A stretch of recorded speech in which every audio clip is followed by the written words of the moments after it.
A fist-sized lump of jelly stood between 40 dying goblins and the water that could save them. No hands, no voice, no face, and yet, somehow, it was the most dangerous thing in the dungeon. His name was Daniel Cho, and 34 years of being alive had not prepared him for this. Not for the darkness, not for the stone, not for the absence of lungs or eyes or anything he once called a body. He opened his eyes. There were no eyes to open. He tried to breathe. There was no breath to take. He tried to scream. The silence swallowed even the attempt. But he could feel light. Every cell of his new body tasted it, like skin in sunlight, only stranger, colder, wrong. Because this body was transparent, gelatinous, the size of a closed fist. Daniel Cho, PhD in urban planning, designer of transit networks for 10 million people, had been reborn as a slime. Not a powerful slime, not a rare slime, the weakest creature in the underworld. Trash at the entrance. Food for anything that moved. The first thing his new senses registered was a smell. Rot, thick and wrong, like acid on stone. The second thing was the sound of claws. Something was crawling toward him. A flat body, 4 eyes, 3 rows of teeth, the size of a dog. Yellow saliva dripped from its fangs and sizzled where it touched the rock. Dan did the only thing he could do. He shrank. He pulled every part of himself inward and oozed into a crack in the stone. The creature passed. One claw scraped the rock 1 centimeter from his edge. 30 seconds into his new life, and he had nearly been breakfast. Panic came next, not as a thought, as a physical sensation rippling through every part of his body. His edges began to blur. The slime was spreading outward, losing cohesion, dissolving under stress. If he lost his shape completely, he would not be able to pull himself back together. He would simply evaporate on the cold stone, a smear of nothing where a person used to be. Stop. The word formed somewhere, without language, without lips, without breath. Stop. Dan forced himself inward, one piece at a time. Center. Shape. Density. He didn't know where the instinct came from. Maybe the body remembered itself, even when the mind was foreign. Small, compact, whole. He held the form and did not let go. And then, because he was Daniel Cho, and this was what Daniel Cho did, he got to work. First rule, assess the environment. He had no eyes, but he had something better. Surface sensitivity. Vibrations traveled through stone the way sound travels through water. He listened with his entire body. Drops falling to his right, rhythm of 0.7 seconds, source roughly 15 meters northeast. A current of warm air from the same direction. That meant a large cavity beyond, an open chamber. On his left, a faint glow. Biological. A colony of luminescent fungi, food and oxygen for this whole dark corridor. From below, through the floor itself, a dull rhythmic shudder. Something enormous, deep, moving slowly. The ceiling was 3 meters up. He calculated it from echo delay. A tunnel, not a cave. And this tunnel was a crossroads, 4 directions, 4 streams of air, 4 sets of smells. North, water and fungus. South, dry stone and something acidic. East, organic matter, small creatures, constant movement. West, cold, empty, silent. Dan knew this configuration. He had seen it 1,000 times on city maps. He was sitting at a transportation hub, the junction point of an underground world. And his hands, the ones he no longer had, began to sketch a map inside his mind. For the next 6 hours, he did not move. He listened, he recorded. Creatures with claws passed. Something with membranous wings cut through the air above him. A herd of hooved creatures, 5 or 6 of them stomped by, pulling loads. Porters. He timed the caravans by their vibrations. East corridor, regular intervals, roughly every 40 minutes. By the end of the 6th hour, the map in his mind was complete. 4 zones, 4 risk levels, 1 opportunity. North. Heavy foot traffic near a settlement, a community, surviving, close to the water source. East, the main artery of this underground world. Commerce, movement, potential connections. South. Acid zones.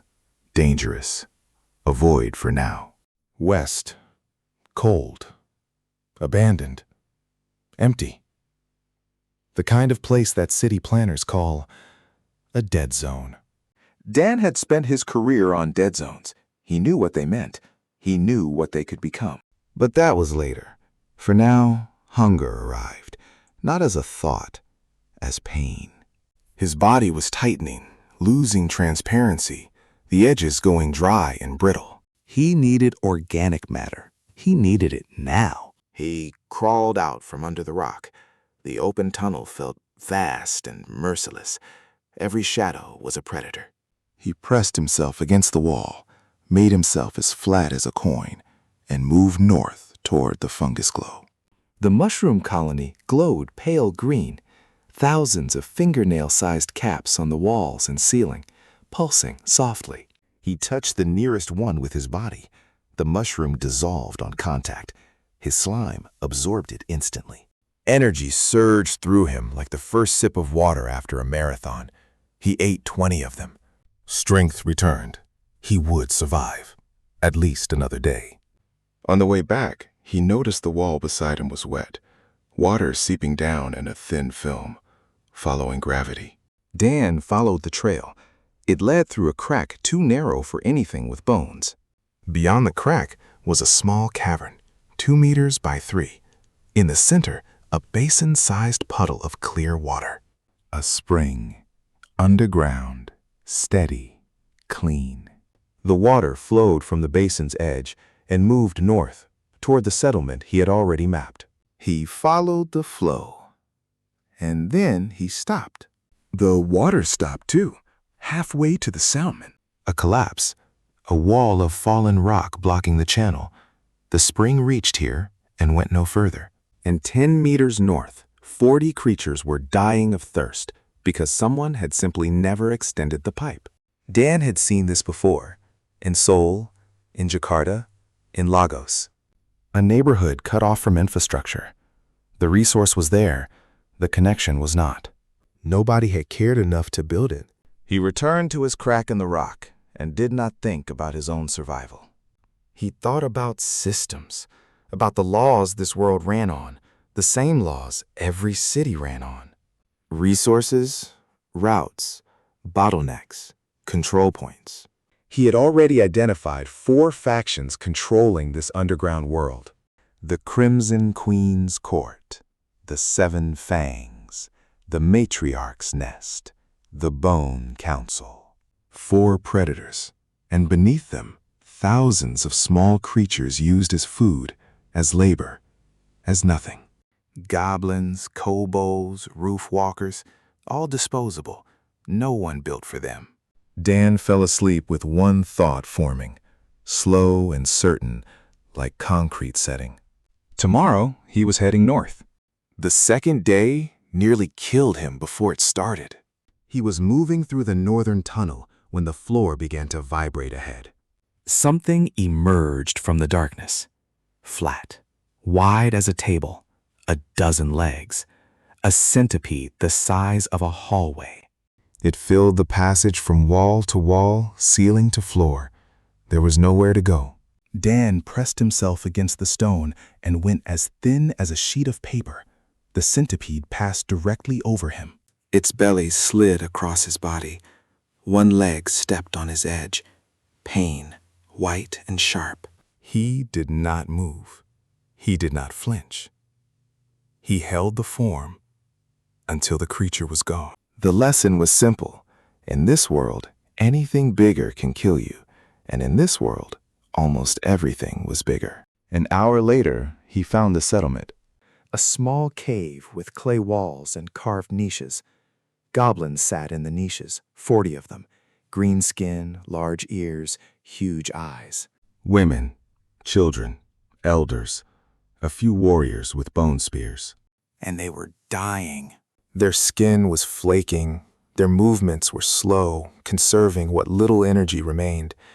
Children lay flat and did not play. An old man with a carved staff sat at the cave entrance, staring down the tunnel with cloudy eyes. Waiting for something, or perhaps simply no longer having the strength to stand. 3 goblins arrived with a leather bag, wet and heavy, about 5 liters of water for 40 mouths. The old man took a ladle and distributed it, 1 mouthful each. Children first, women second, warriors third. He drank last, and he didn't get any. Dan did the math without wanting to. At this rate, they had perhaps 2 weeks before it turned fatal. The old men would go first, then the children. Something inside his gelatinous body tightened, a feeling he recognized from another life, another desk, another map. 3,000 people without sewage in 21st century Seoul. Not because there was no money, because nobody had cared. He waited for nightfall. The goblins slept. Even the sentry was nodding. Dan crawled out and got to work. He climbed the wall without difficulty. His body clung to the stone naturally, every cell of him a suction cup. He found the blockage, a landslide. Rocks had sealed the channel, diverting the water south toward an acid lake. Resources, route, blocked pipe. Classic. He spent 4 hours mapping every crack and gallery above the settlement. He found the solution, an upper gallery running parallel, 3 meters higher, long abandoned. Break through in 2 places. Build a chute from gallery to cave at a 7-degree slope. Gravity does the rest. 12 meters of channel. He needed a material. He looked at the goblin cave and saw bone frames and animal hides.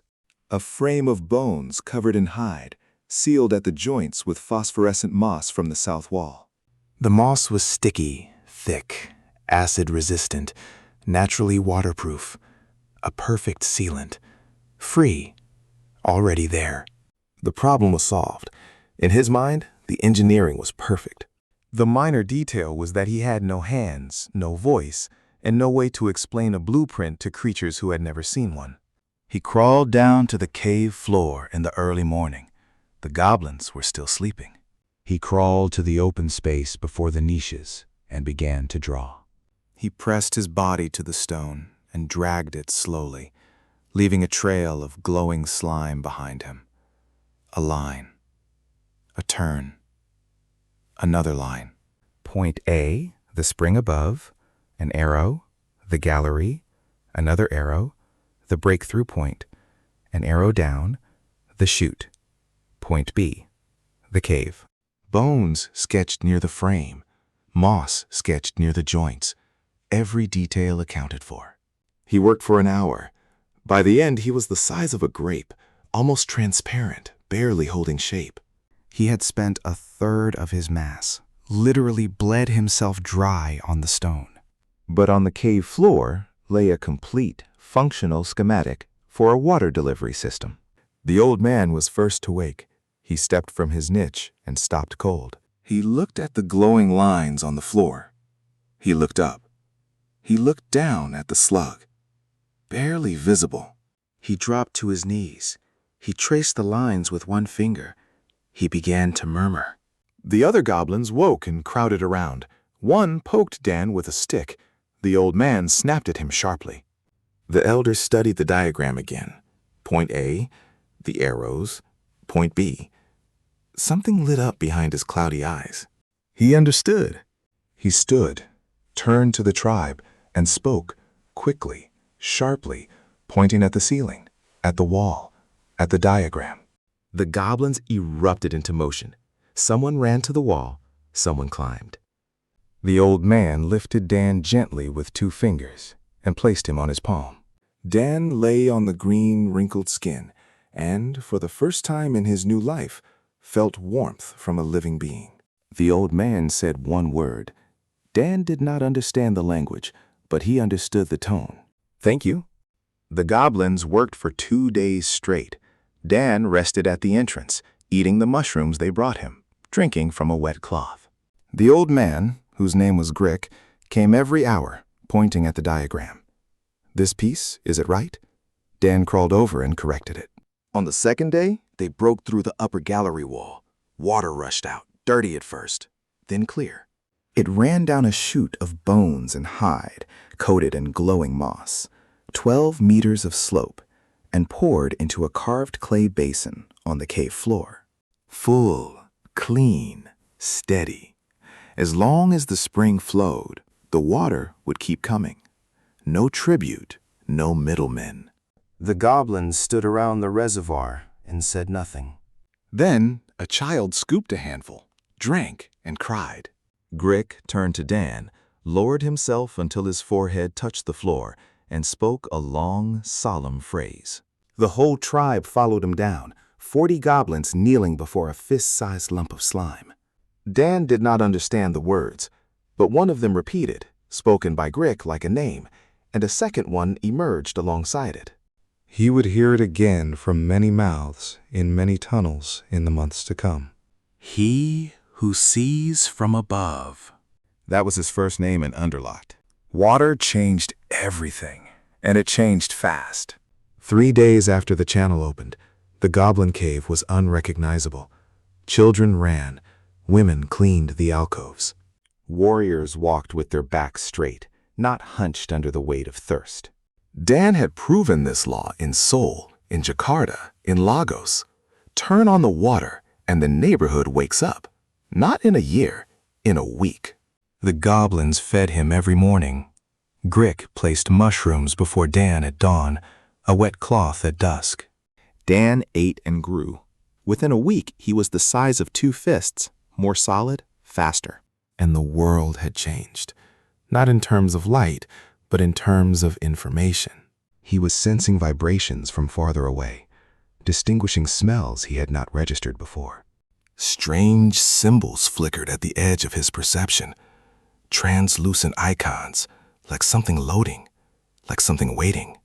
One appeared after his 20th consecutive mushroom, a shimmering arrow pointing upward, warm, bright, as if the world itself were saying, "You're growing. Keep going." Grick turned out to be more than a tribal elder. He was a shaman, the only one who knew how to work with mana crystals. Small ones, dull ones, junk quality, but he knew how to use them. He watched Dan for days at a time, silent, touching the slime surface with one careful finger. One morning he brought a crystal, a cloudy, fingernail-sized piece, and placed it before Dan without explanation. Dan touched it instinctively. The crystal flashed bright for 1 second. Then it went dark. But warmth spread through Dan's entire body, and the symbol in his mind sharpened. The upward arrow became clearer. And beside it, a single word appeared, not in any language he knew, yet he understood it immediately. Evolution. His surface had taken on a faint bluish tint. His body was denser, more responsive, and something new had come online. He could sense living beings at a distance, not their bodies, their intentions. A goblin warrior walked by with a spear, and Dan tasted weariness on the air. A child poked him with a stick, and Dan tasted curiosity. Greek stood nearby in the evenings, and what Dan tasted was calm respect. Not metaphorical empathy, literal, physical, built into the structure of his new form. 10 days after the water channel opened, Dan sensed trouble before it arrived. 3 waves of emotion rolled down the northern tunnel ahead of 3 bodies: aggression, confidence, contempt. The trolls entered the cave without asking. Gray skin, bull horns, small cruel eyes, stone clubs over their shoulders. They stood in the center of the cave and spoke. Grick stepped forward to meet them. Dan watched the elder's face go darker with every sentence the troll spoke. He could not understand the words, But the emotion from the three visitors was a single, simple broadcast. We are stronger. You will pay. Extortion, as old as civilization itself. Someone had heard about the water and come to take a share. Grick argued. One troll raised his club. He didn't swing it. He just lifted it and held it in the air. Grick fell silent. The trolls left. The old shaman sat in his niche and dropped his face into his hands. Dan crawled toward him. Grick looked down at the slug. The wariness in his eyes hit Dan like something physical. Every time the goblins had built something worth having, someone bigger had come and taken it. That was the only law they had ever known. Dan sat in the old man's palm and thought through the problem the way he thought through every infrastructure problem. Fight the trolls? The goblin warriors would not last 3 minutes. Run? They had just built a water system. This was their home. Pay? Then more would come. Rackets don't end with a single payment. They grow. Always. Dan knew that. In Seoul in the 90s, entire neighborhoods had collapsed, not because residents had nothing to pay, but because by the third payment, there was no reason left to stay. A third option was needed. He thought all night, and in the morning, he started drawing again. 3 hours on the cave floor. Grick sat beside him the whole time, watching. The new diagram showed a tunnel between the Goblin Cave and the northern corridor, the one where caravans passed every 40 minutes. Caravans went by 100 meters away from the goblin settlement. They didn't know it existed. A wall separated them. A dead end on their route. Just more stone. But now, the goblins had something those caravans needed. Clean, free water. And trade caravans had goods. Different goods. Different markets. Completely compatible. Break through the wall. Set up a passage. A trading post at the intersection. The goblins would stop being a dead end. They would become a hub, a junction, a place where flows converged. And places where flows converge cannot be victimized because everyone has a stake in keeping them open. Even the trolls, because trade is more profitable than robbery. Always. That is not morality. That is mathematics. Grick studied the diagram for a long time. Then he stood. He raised his staff. His voice came out hard and certain. An hour later, 20 goblins were hammering the wall with bone pickaxes. By evening, they had broken through. The passage was narrow, too tight for a troll, just right for a goblin. The tunnel beyond opened onto the main corridor, 5 meters high, walls worn smooth. This had been built long ago by something with very large claws.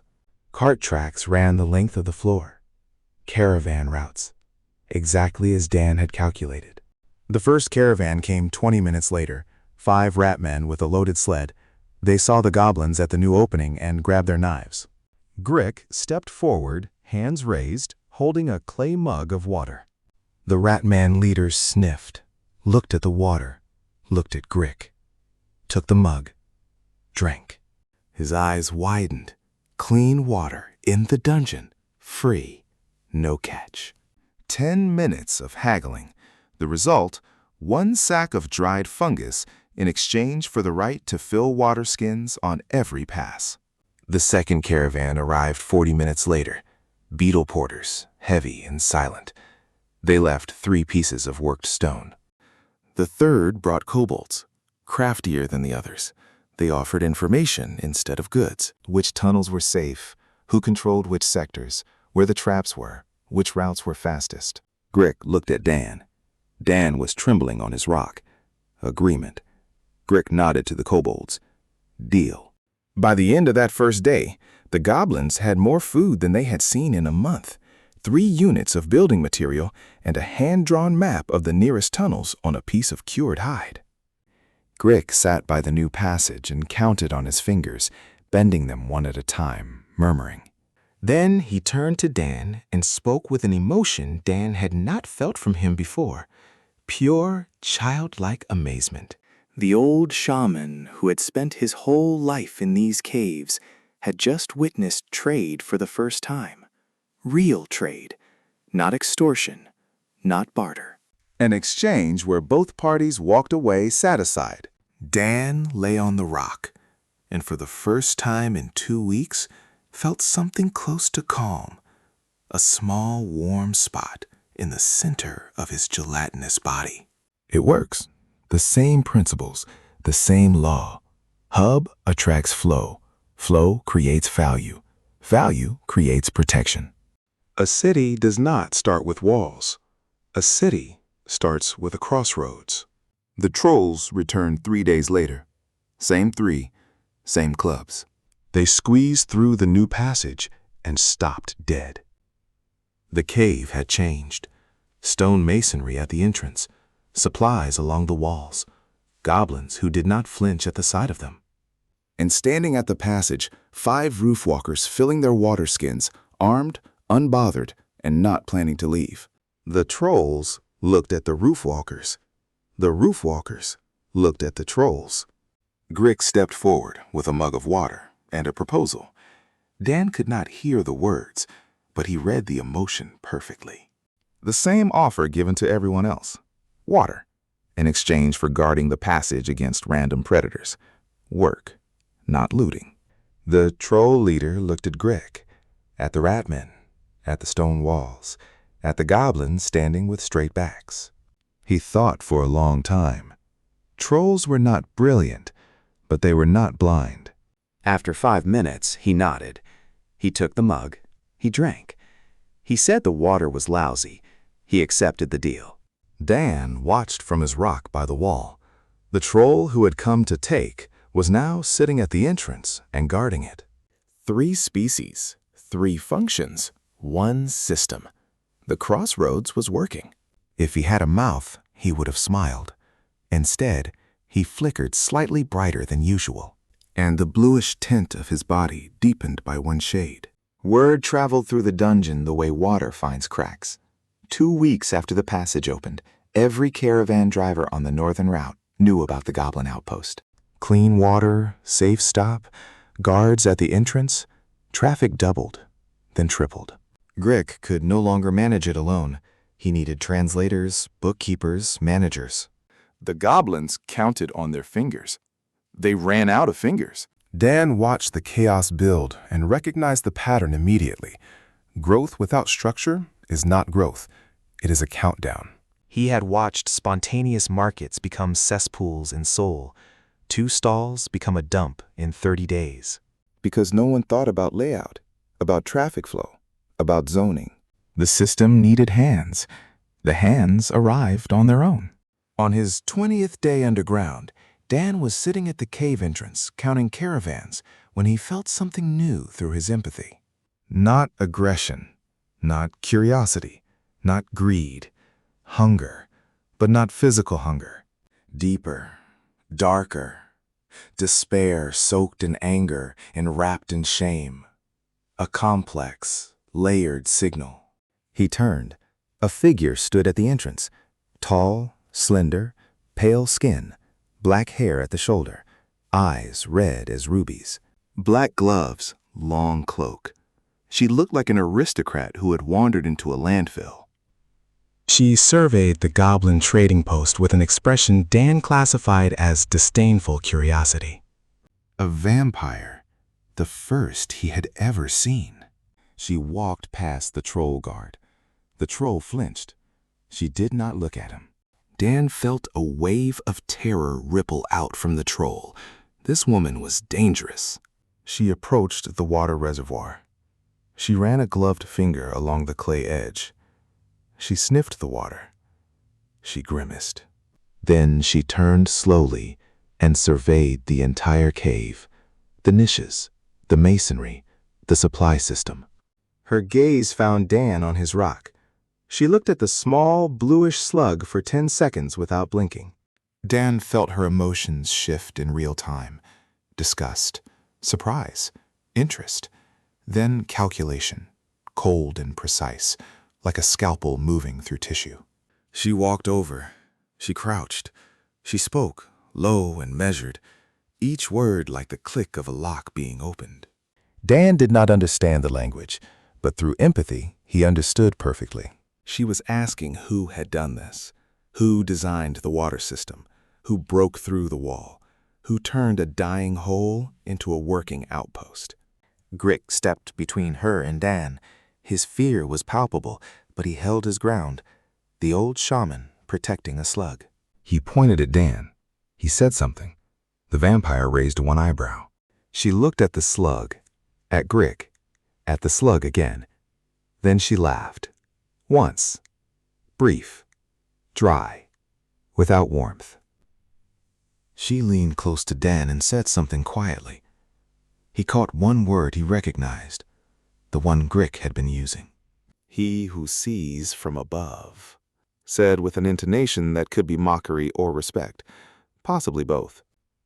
Her name was Cadence Veil, 127 years old. She looked 22. Former lady-in-waiting to the Crimson Queen Seraphina, banished from the court. Her crime, proposing a tax reform. Serious, detailed, backed by trade flow analysis. The Queen had taken it as a challenge to her power and thrown Cadence out with no right of return. For 100 years, Cadence had wandered the back alleys of Underlock, drinking essence instead of blood, looking for a way back. In 100 years, not a single creature in Underlock had done what this slime had done in 3 weeks. Built something, organized something, created a working system from nothing. Cadence was smart enough to see potential in a lump of jelly the size of 2 fists and desperate enough to bet everything on it. She sat down against the wall, crossed her legs, pulled a small flask from her cloak, and watched. 3 days in silence, watching the goblins trade, watching Dan draw diagrams with slime on the floor, watching Grick translate those diagrams into action. On the 4th day, she picked Dan up, placed him on her palm. Her skin was cold and smooth, like polished stone.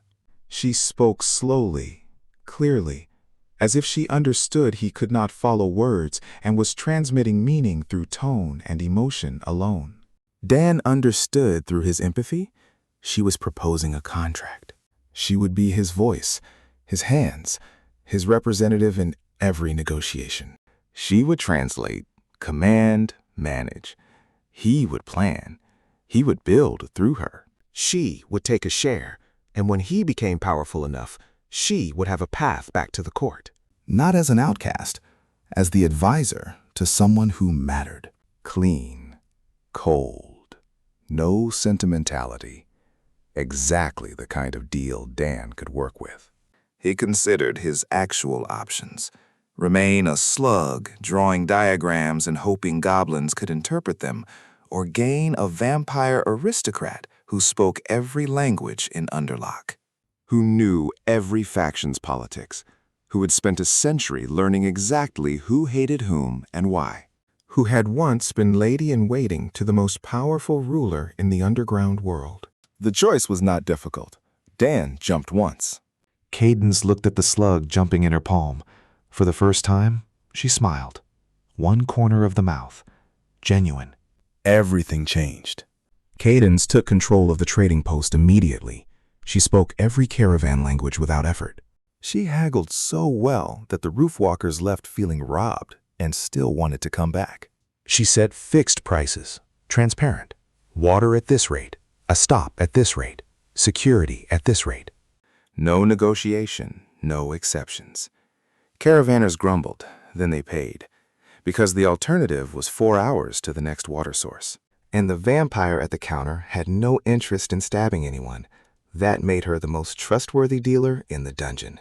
In the first week with Cadence, the outpost's revenue quadrupled. Grick followed her around with the same expression he'd first given Dan. Amazement. A different kind. If Dan was an engineering miracle, Cadence was a management miracle. She did not build, she organized. And she did it as naturally as breathing, which she did not technically need to do. They developed a language together, Dan and Cadence, in 3 days of evening sessions. A bounce meant yes, flattening into a pancake meant no, swaying side to side meant uncertainty, a tremor meant danger, A lean in any direction meant move that way. After 1 week, Cadence could read his diagrams. After 2, she could add to them. One evening, she looked at a diagram for expansion, and her emotions shifted into something Dan recognized immediately. Intellectual excitement, pure, real. She saw what he saw. Not just a trading post, not just an intersection. A seed, the beginning of something much larger. She pointed at an empty section of the diagram and suggested something. Dan listened through empathy. Not greed, not calculation. Joy, quiet and deep. She was proposing her own idea, the first anyone had listened to in 100 years. Dan jumped. Yes. Cadence froze. In her red eyes, something flashed that Dan had not expected. Gratitude, raw and unguarded, gone in an instant. She turned away, adjusted her glove, muttered something, and left quickly. Dan remained on his rock. He knew what had just happened. He had seen it dozens of times in Seoul. A person arrives with an idea. Someone listens. Someone says yes. And that person changes. Because, for the first time, their mind is needed. For the first time, their thoughts carry weight. Cadence had been the smartest person in every room for a century, in a world that treated intelligence as a threat. Dan had just told her it was a gift. On the 30th day, the visit they had been waiting for arrived. Not a caravan driver, not a wanderer, an official representative. An arachne, spider folk, humanoid in form, 4 arms, 8 eyes, mandibles hidden under a silk scarf, richly dressed. Real spider silk. He entered the cave and looked around with the practiced disapproval of an inspector encountering an illegal market. He spoke with Cadence. She replied. The conversation was brief. Then Cadence came to Dan, placed him on her palm, and spoke quietly. Her emotions, anxiety, controlled anger, precise calculation. The matriarch's nest had noticed. The goblin outpost was pulling caravan traffic away from their approved routes. The representative had delivered an ultimatum: close the passage, or the nest would close it themselves, along with everyone inside. Dan thought for an hour. Cadence sat beside him without speaking. She had learned what his silences meant. Close the passage. That destroyed everything. Resist the arachne? They would be crushed in a day. So, a third option. Always a third option. He drew slowly. Not a map this time. A flowchart. Caravan routes, before and after. Before the passage opened, caravans followed the main route past arachne outposts. They paid tribute. They bought silk. After the passage opened, some caravans stopped at the goblin outpost. Not instead of the arachne stops, in addition to them. Everyone needs water. Not everyone needs silk. These were different goods, different markets, parallel, not competing. Dan had not taken anything from the arachne. He had created a new flow. And this new flow could work for the arachne, if they were smart enough to see it. He drew an arrow from the goblin outpost toward the arachne route. Every caravan stopping here would be told about the arachne outpost 2 hours further along. Silk, tools, protection. The goblins would become a routing marker, a hub directing traffic, including toward the arachne. In exchange for their survival. Cadence studied the diagram for a long time. Then she looked at Dan with an expression containing no sarcasm and no calculation. Pure respect, brief, like a blade coming down clean. She stood, adjusted her gloves, walked to the arachne representative, and began to speak. Dan could not follow the words, but he felt through her emotion that she was not asking, not begging. She was proposing, as an equal. The representative listened. His 8 eyes narrowed. His mandibles moved beneath the silk scarf. He thought for a long time. He asked a question. Cadence answered. He asked another. She answered again. Then he stood, turned, and left without giving a verdict. Cadence returned to Dan and reported briefly. He did not refuse. He did not agree. He left to think. That is better than war. Not a victory, but better than war. The answer came 5 days later, not from the representative, from someone else entirely. A young Arachne woman, humanoid, slender, her dark hair falling over all 8 eyes like a curtain she hid behind. She came alone, no guards, a skein of web in her hands, pressed against her chest like something precious. She entered the cave and stopped. Her 8 eyes scanned the walls, the masonry, the ceiling. And they burned. Not with fear, not with contempt, with admiration. She saw the structure the way Dan saw flows. She understood walls the way a surgeon understands bone. Where support was needed, where weight could be carried without it, where reinforcement would hold, and where it would not. She was a builder, an architect, and she had been expelled from the matriarch's nest. Her web was different, too thin, too strong, unlike anything the nest produced. The matriarch had called it a defect, told her she was flawed, that her threads were useless. She had wept with all 8 eyes and wandered for a year, weaving into empty air, until she heard about the fallen quarter. About the slug who builds, about the vampire who manages, about a place where outcasts were welcome. Her name was Yona, 19 years old. She approached Cadence and whispered something. Cadence brought her to Dan. Yona held out the skein of web with 4 trembling hands. She wanted to show what she could do. If no one needed it, she would leave. She would not get in the way. Dan touched the thread, thin as silk, thinner. He pulled. It did not break. He pulled harder. It did not break. He pressed it against wet stone. The thread stayed dry. He held it to an acid-eating mushroom. The thread did not dissolve. Waterproof, acid-resistant, stronger than steel cable, thinner than silk. The best building material he had encountered in this world, and the matriarch had called it a flaw. Dan jumped 3 times, his highest, most energetic gesture since his rebirth. Cadence translated. Yona stood motionless. Her lips trembled. Then tears came. Quiet, steady. She built the way a bird sings, effortlessly, her 4 hands moving simultaneously, each with its own purpose. Upper right pulling the main thread, upper left anchoring it to stone, lower right laying the cross strand, lower left checking tension. Dan watched and heard an orchestra, a single body playing all 4 instruments at once. The first day, she reinforced the walls of the goblin cave. A troll tested the result with his club. The club bounced back. The troll looked at his club, looked at the wall, scratched his horn, walked away in deep philosophical confusion. The second day, she wove ceiling beams. Goblin children had slept under animal skin shields to avoid falling pebbles. Now the ceiling was held by a web of threads so strong that nothing would fall from it again. The third day, she began expanding the cave itself, extending web walls into an adjacent cavern, weaving a new room from air and thread. Dan had blueprints in his mind and no hands to build them. Now he had 4. Every evening he drew schematics in slime on the floor. Yona leaned in, all 8 eyes focused on every line. She would nod or shake her head or point to an element until Cadence, stuttering, that a different support was needed here, that this corner could not hold the load, that she could do better. She always could, every single day. Dan provided the function.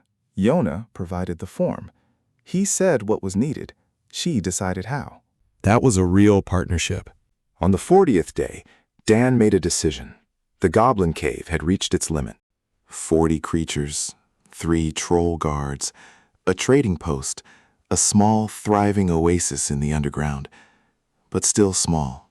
To grow further, they needed space, and Dan had known for weeks where to find it. He had been staring at the kobold map for days. The western tunnel, cold, empty, abandoned. The kobolds had marked it with a single word. Cadence translated it. Dead. The Fallen Quarter, a neighborhood that had existed 300 years ago. Then, something had happened. The residents had left, or died, or been driven out. No one had gone there since. Cursed, they said. Trapped. Full of old magic. Dan asked Cadence to take him there. She refused, flat out, said it was suicide. Dan jumped 3 times, insistently. Cadence looked at him. She crossed her arms. She said something else, and Dan read her emotion. Not fear, irritation. She was angry, not because she was afraid, but because she knew he was right. A dead zone, abandoned, beyond every faction's reach, with its own ruined infrastructure. Classic revitalization territory. She stood there for 1 full minute. Then she picked him up, set him on her shoulder, and walked west. The journey took 3 hours. The western tunnel changed as they moved through it. Rough stone walls became polished. Bas reliefs appeared on the surfaces, worn but readable. Figures of different creatures, side by side, not fighting, building together. Dan looked at those carvings and felt a chill that had nothing to do with temperature. Someone had already done what he was trying to do. 300 years ago. United, built, created. The tunnel widened, opened, and Dan saw the city. A cavern with a ceiling 100 meters above. Walls lost in darkness on every side. And inside, stone buildings, streets, squares, bridges between levels, staircases carved into the cave walls, columns supporting the vault. All of it silent.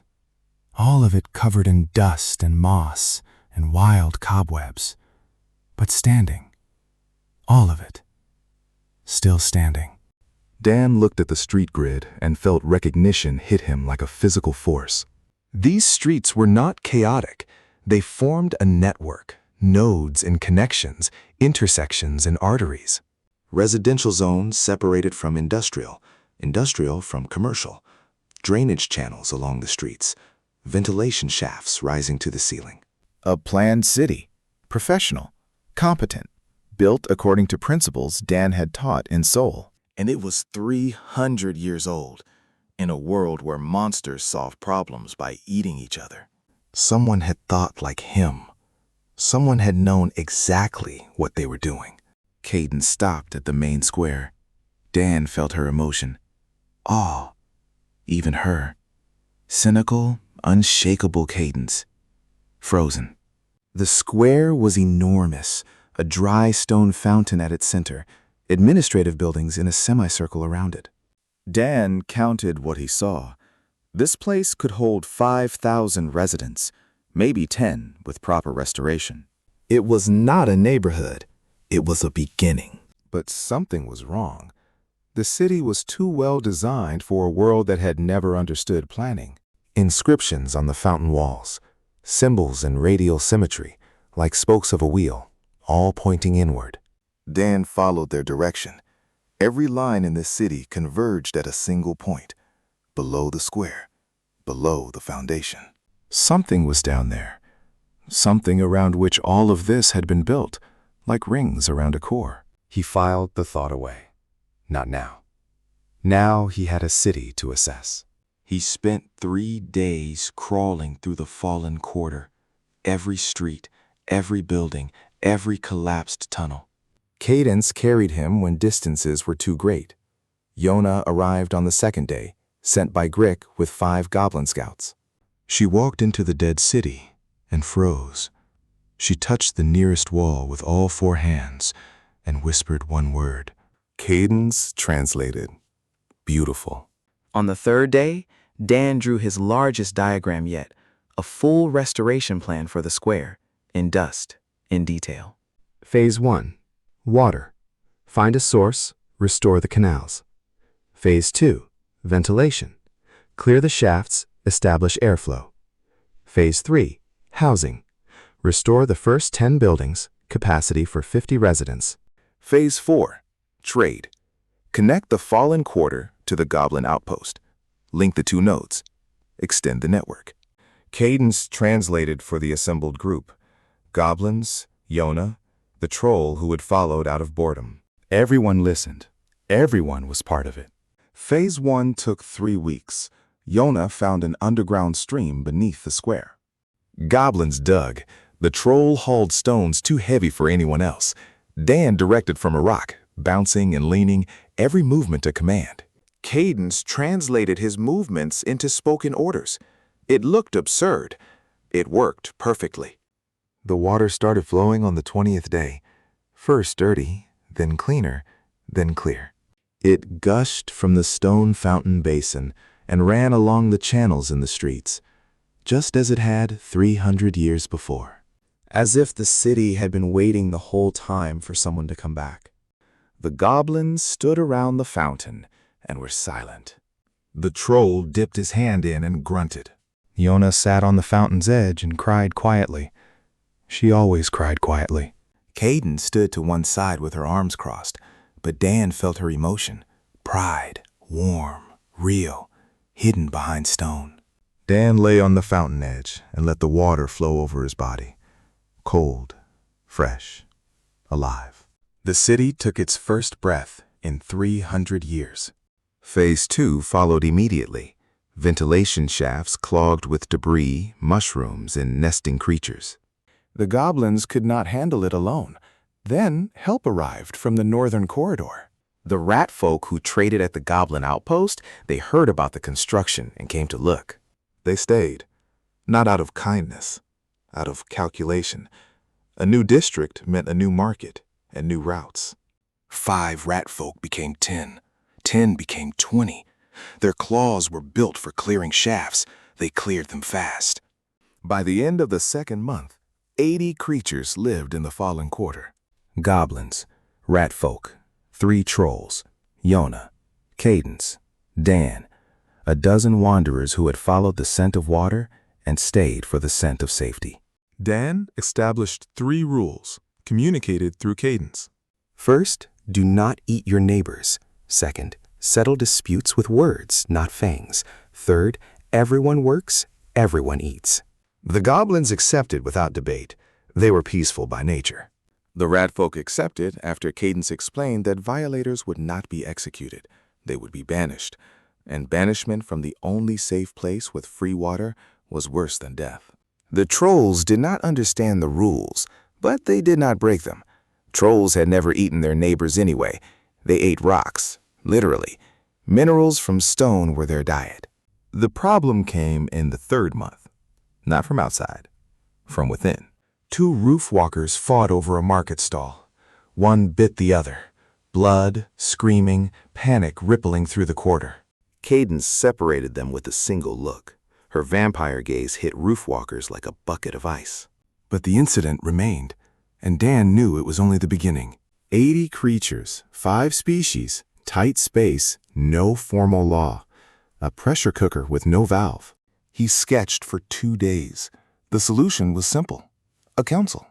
3 seats. 1 goblin, 1 rat folk, 1 troll. Cadence as arbitrator. Dan as final authority. Disputes brought before the council. Council decides. Anyone who disagrees may leave. No one settles disputes by force within the quarter. Cadence read the rules aloud in the square by the fountain. Everyone listened. Grick nodded. The rat folk elder scratched his tail. The troll chewed stone. They accepted. Not because they believed in justice, because water and walls were worth more than the right to bite a neighbor. That night, Dan circled the quarter alone, slow along the main street, past restored buildings, past glowing mushroom lanterns, past closed doors. He felt through those walls, calm, weariness, warmth, satiety, safety. 150 creatures who had been outcasts 3 months ago. Now they slept in homes with water, food, neighbors, and rules that worked. Dan stopped in the square by the fountain. The water trickled in the dark. A soft sound, like a heartbeat. He lay on the stone edge and thought about Soul, about his desk, about 60 hours without sleep, and a heart that stopped before he could finish a single map. No one to say goodbye to. Work had been his life. The city had been his life. Now he had a city again. Small, underground, populated by monsters. But this time, maybe he would finish it. A shadow appeared from the western tunnel. Lay, returning from patrol. She spotted Dan at the fountain. She walked over, sat down, said something short, irritated, caring, like a sister finding her younger brother outside at 3 a.m. She picked him up from the fountain edge, hoisted him onto her shoulder, carried him home. Because this idiot had wandered out alone again without thinking that he was jelly and anything bigger than a rat could eat him. Wait, Lay had not arrived yet. That came later. Dan would need to know her first. She collapsed at the entrance to the western tunnel on the 90th day, face down, black hair soaked in blood. Cadence found her and dragged her inside. Tall, muscular, a scar through her eyebrow, old wounds under fresh ones. These new wounds were ragged and deep, claw marks, fang marks, made by members of her own pack. Yona wrapped her in web bandages. The threads stopped the blood. Grick pressed a mana crystal to the deepest wound on her side. The crystal lit and went dark. The wound began, slowly, to close. She woke 6 hours later. Yellow eyes, wolf pupil vertical slits. First thing she saw, ceiling reinforced with cobwebs. Second, a goblin child watching her with wide curiosity. Third, a bluish slug sitting on the fountain's edge 1 meter away, looking at her. She tried to rise. Her body refused. She growled, low and broken. Wounded predator. Cadence approached. The lycan bared her teeth, fangs out, instinct. Vampires and lycans hate each other at a cellular level. Cadence did not move, one eyebrow raised, absolute calm. The growling lasted 10 seconds. Then it stopped, because growling hurt. 3 broken ribs at minimum. Dan watched and felt through empathy. Pain, yes, but beneath it, something older, heavier, like a stone at the bottom of a lake. Shame, rage directed entirely inward. Self-hatred with deep roots and no end. He did not know yet what it costed, but he felt its weight like it was sitting on his own chest. She noticed him watching. She turned her head. She said one word. Short. Contemptuous. Dan did not understand the word, but he understood the emotion. What kind of cage is this? He was not offended. It is foolish to take offense at a wounded predator. He crawled closer and sat beside her. And waited. She lay by the fountain for 4 days. Yona changed her bandages. Grick brought food. Cadence brought information. She ate in silence. She drank in silence. She stared at the ceiling. Sometimes her lips moved, arguing with something only she could hear. Dan came every day. He sat beside her. He said nothing. Slugs are good at silence. On the 3rd day, she spoke at length, her voice hoarse, the anger turned inward, not aimed at him. Cadence translated quietly, without editorializing. She was a hunter for the 7 Fangs, and one of their best. Fast, ruthless, reliable. 10 years of service.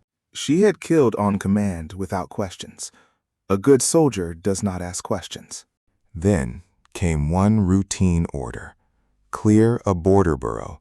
Kobolds who had crossed into pack territory. All of them. She arrived with a squad. They stormed the lair. The kobolds scattered. All except one. A cub, smaller than a palm, sitting in the corner, trembling. It looked up at her. It did not run. It did not cry. It just looked. She raised her sword.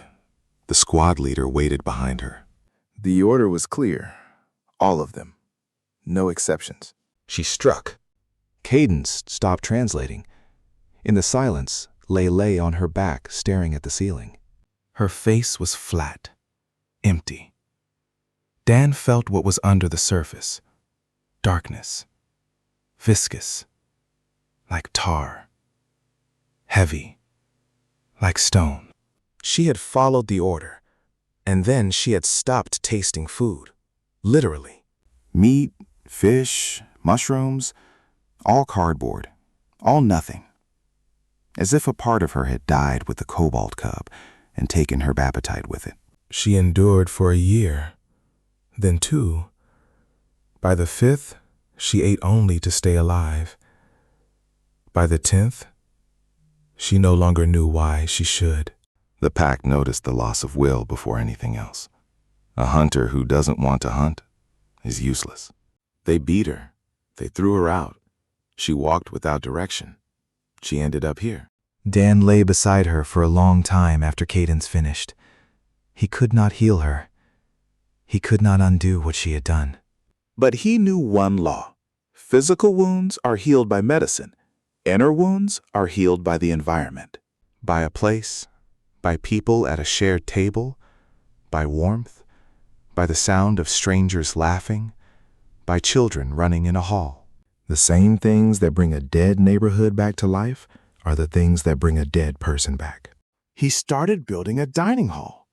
Not a restaurant, a communal hall, a place where everyone eats together at one table.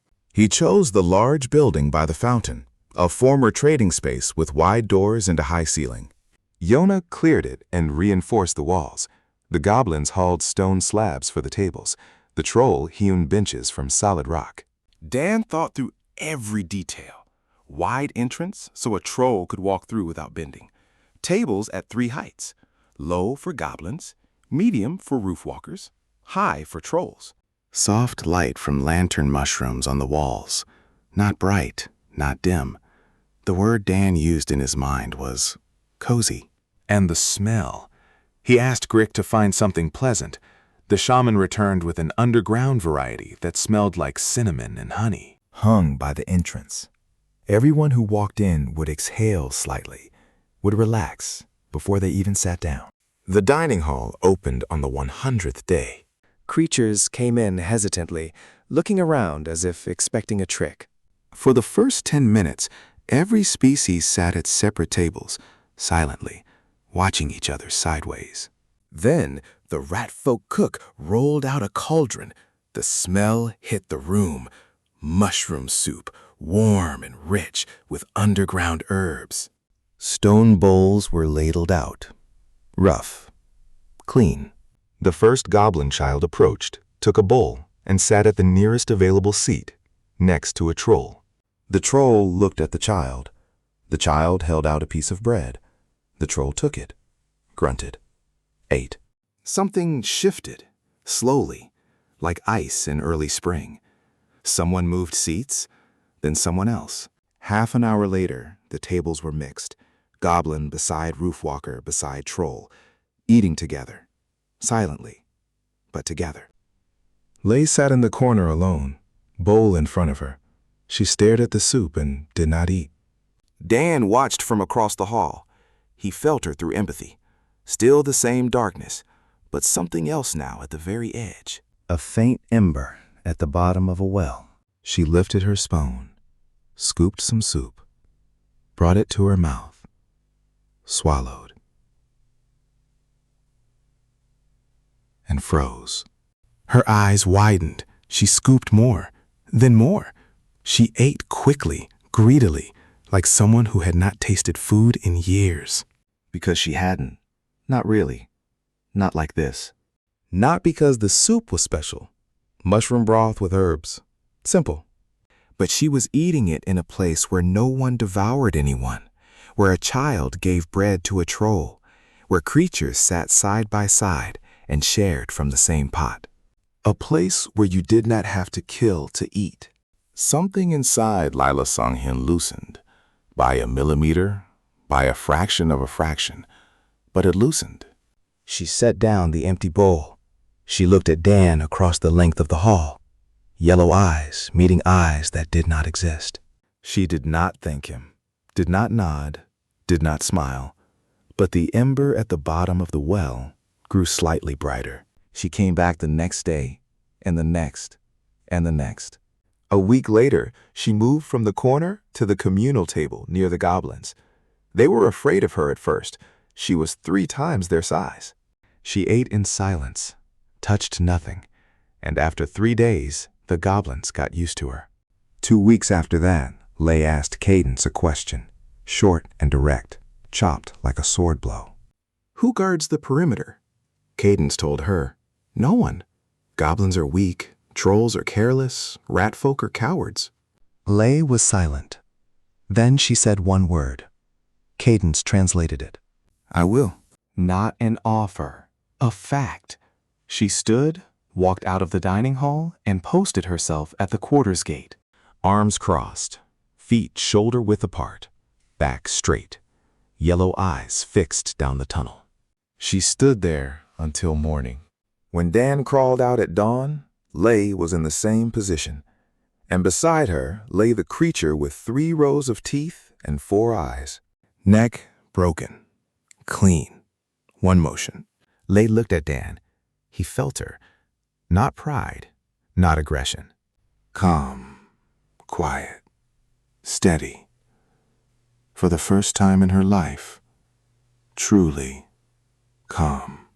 She had found her purpose, not as a killer, as a protector. A difference of one word. That difference was everything.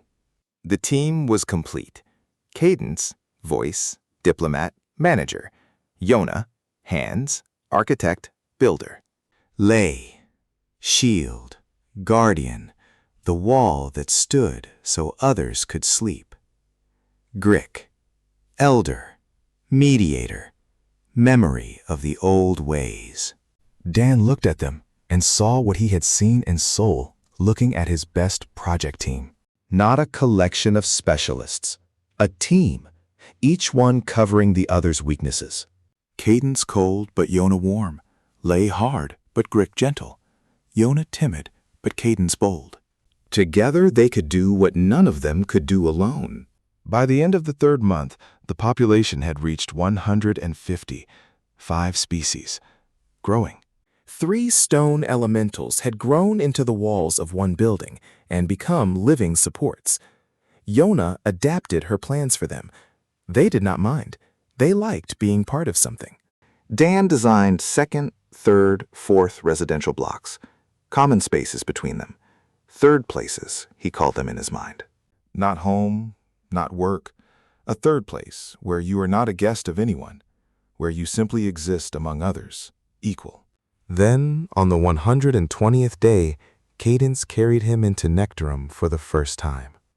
The city hit him like a diagnosis. A cavern kilometers across, ceiling 300 meters up, studded with mana crystals like an artificial night sky. Blue-white light falling on a metropolis of 10-story stone buildings, bridges, markets, canals fed by wall springs. Tens of thousands of creatures of every shape and size moving through streets and corridors and levels.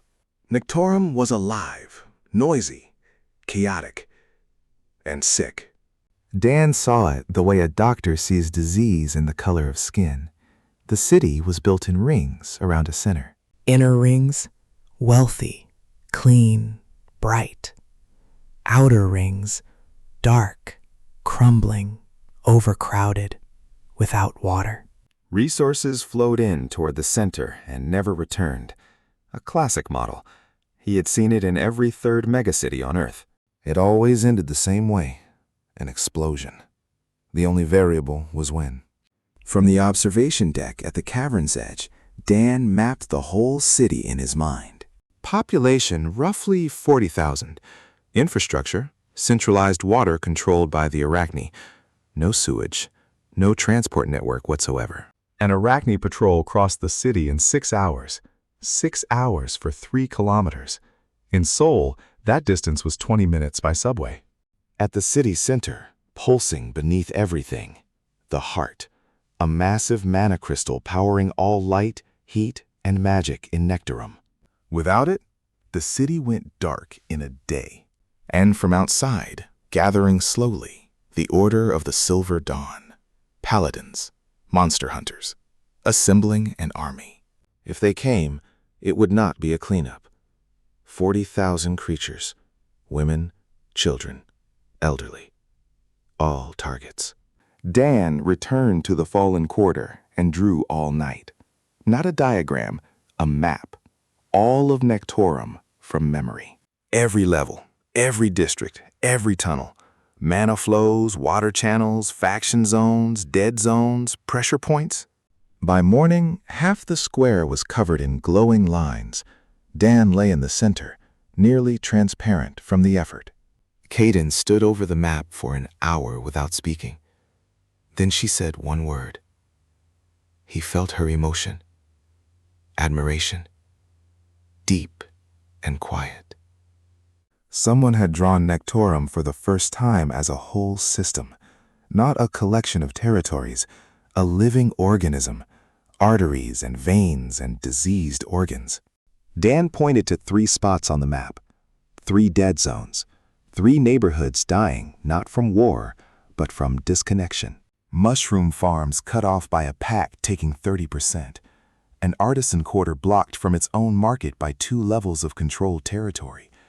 A residential sector drowning in overcrowding and dark air and disease.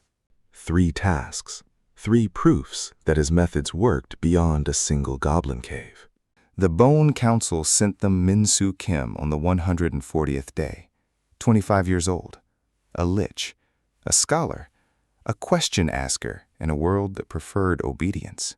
She carried a stack of scrolls and a human skull she held the way a child holds a stuffed animal. The council had sidelined her for 3 years for asking too many questions. Cadence's offer reached her like water reaches roots.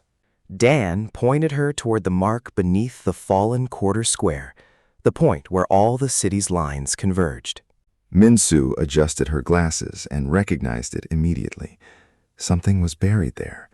The council knew. They had kept silent. 3 days in the archives, she emerged pale, even for a lich, trembling, even for the undead, carrying a single ancient scroll. She unrolled it in the square. It was a blueprint, 300 years old. The original plan of Nektorum, as it was meant to be. No rings, no wealthy center, no dying periphery. A network. Nodes connected by tunnels, each node self-sufficient but linked to all others. Transport routes, direct and short. Food moving without middlemen. Artisans at the crossroads of flows. And at the center, not a palace, not a fortress, a shared open square with a fountain. Dan looked at the original blueprint and felt something close to vertigo. Every principle he considered his own had been applied here 300 years ago. By someone who thought exactly like him, who had understood exactly what he understood. Nodes and connections, flows and barriers, third places, mixed use. The city's creator had no name in the records. They called him only the architect. Then Min-Soo showed the 3rd scroll, and she fell silent for a long time before she spoke. The architect had changed. In his 30th year of building, he became consumed by the heart, the crystal at the city's center. He believed it could be made eternal. Fed with enough energy, Nektorum would stand forever. He built a system to collect the scattered energy released by every evolution of every monster in the city. 40,000 creatures, 300 years, an enormous reservoir of stolen power. All of it flowing to one point, all of it feeding the heart, all of it feeding him. Because the architect had not created a prison, the architect had become one. His allies, who had built the city alongside him, recognized the change too late. He grew harsh, paranoid. He stopped listening. Then he stopped just taking tribute and started taking beings themselves, devouring their energy, directly, one by one. His allies banded together. The forebears of the Bone Council, the vampires, the lycans, They lured him to the heart and sealed him inside the crystal, alive, fully conscious, forever. Or so they thought.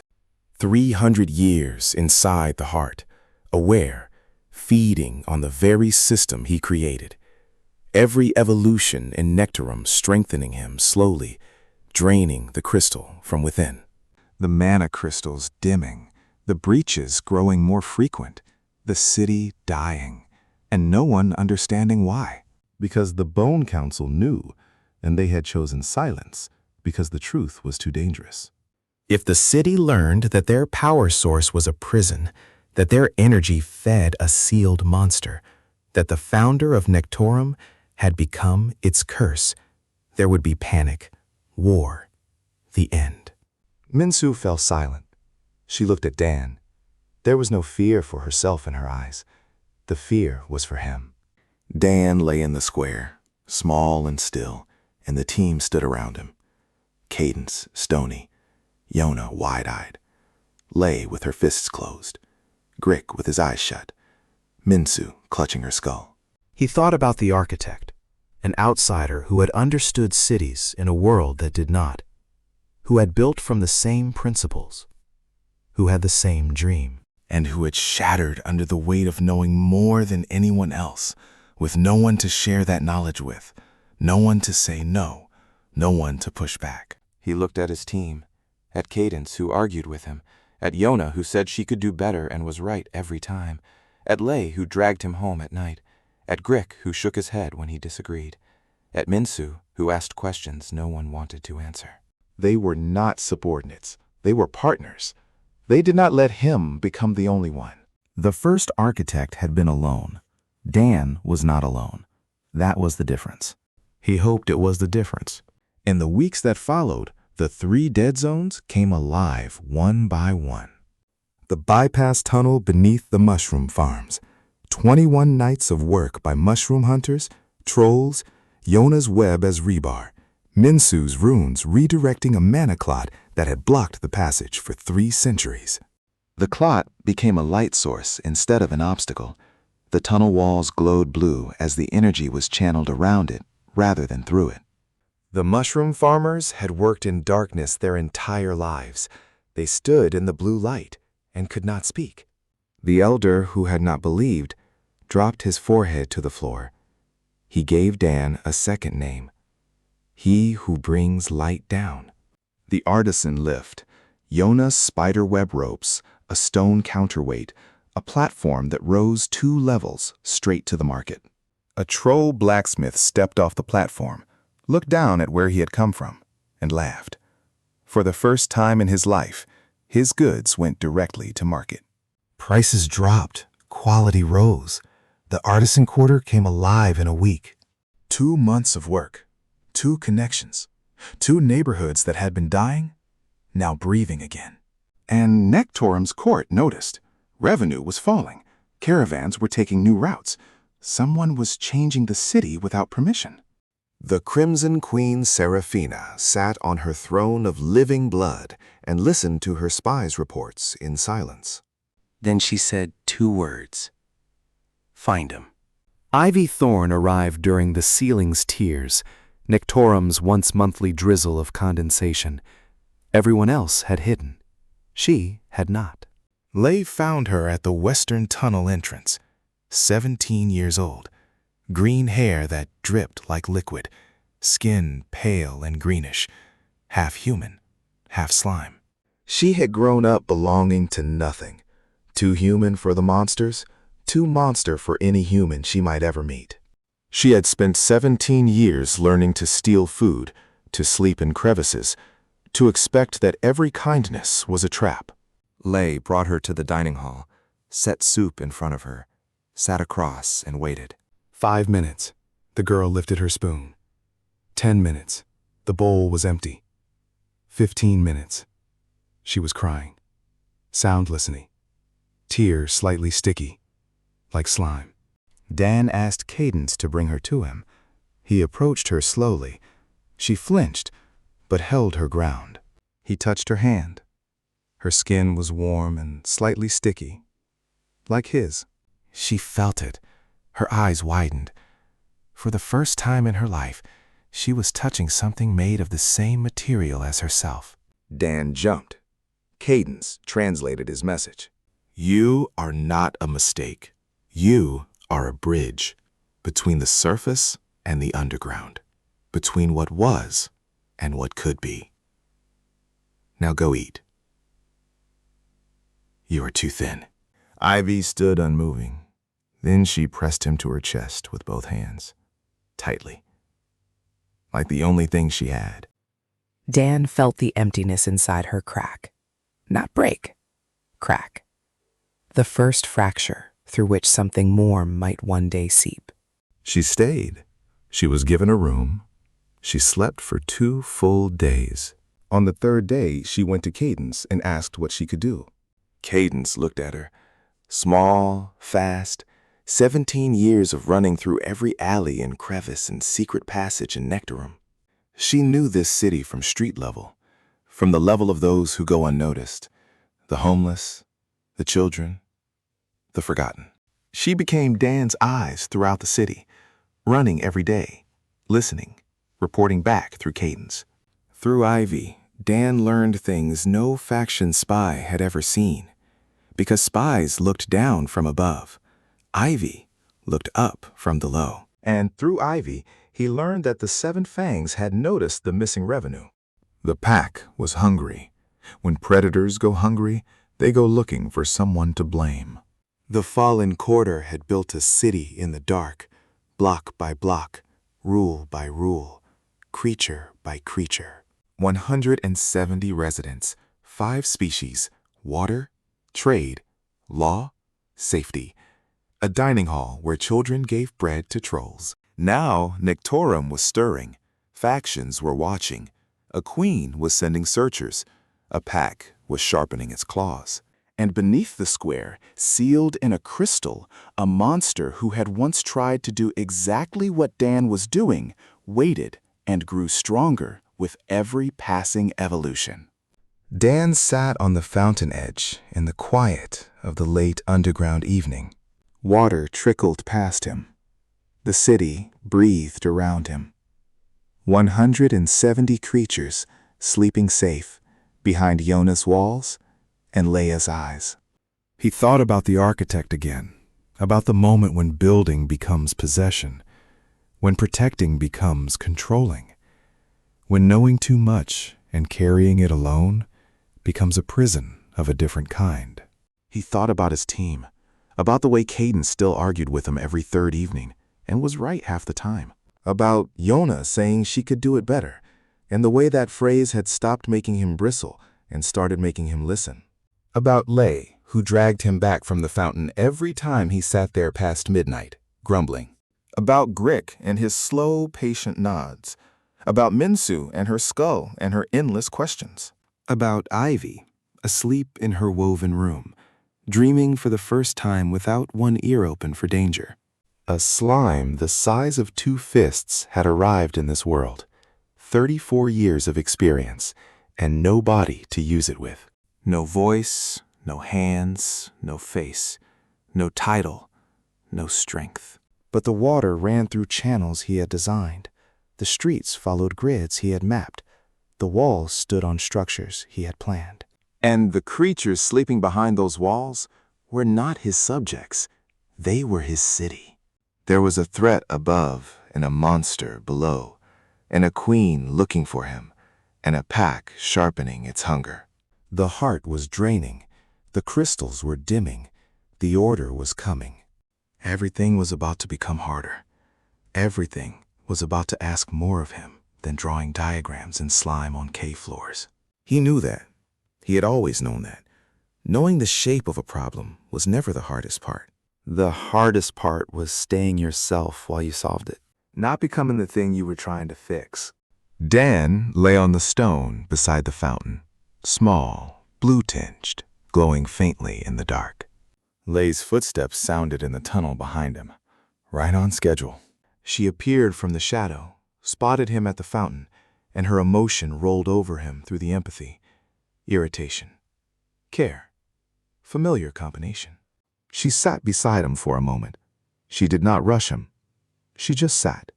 Then she picked him up and put him on her shoulder and started walking him home. The fallen quarter stretched around them in the soft light of mushroom lanterns, quiet and breathing and alive. A dead city, brought back. A dying tribe, given water. Outcasts given a third place where they were no one's guest and everyone's neighbor. This was what Dan Cho had always built. Districts that worked. Connections that held. He had died at a desk in Seoul before he could finish. He had been reborn without hands, without a voice, without a face. But the city was here. The water ran. The people slept. And in the underground dark, a small bluish light moved through the streets, steady, quiet, and already thinking about what to build next.